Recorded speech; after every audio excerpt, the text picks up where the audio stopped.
خطبہ نمبر 141۔ آپ علیہ السلام کا ارشاد گرامی جس میں غیبت کے سننے سے روکا گیا ہے اور حق و باطل کے فرق کو واضح کیا گیا ہے۔ بسم اللہ الرحمن الرحیم۔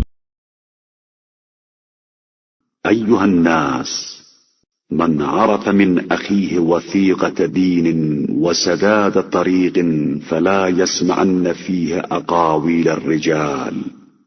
لوگو، جو شخص بھی اپنے بھائی کے دین کی پختگی اور طریقہ کار کی درستگی کا علم رکھتا ہے، اسے اس کے بارے میں دوسروں کے اقوال پر کان نہیں دھرنا چاہیے۔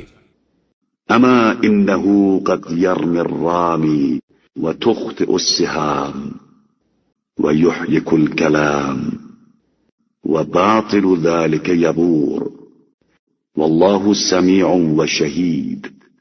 أما إنه ليس بين الحق والباطل إلا أربع أصابع۔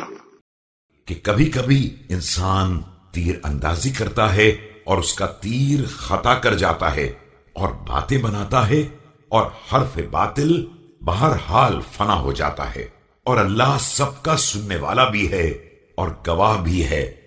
یاد رکھو کہ حق و باطل میں صرف 4 انگل کا فاصلة ہوتا ہے۔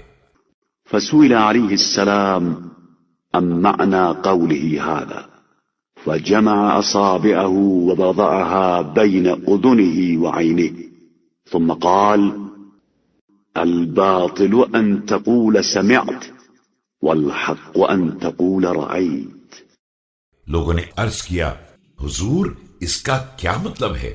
تو آپ علیہ السلام نے آنکھ اور کان کے درمیان 4 انگلیاں رکھ کر فرمایا کہ باطل وہ ہے جو صرف سنا سنایا ہوتا ہے، اور حق وہ ہے جو اپنی آنکھ کا دیکھا ہوا ہوتا ہے۔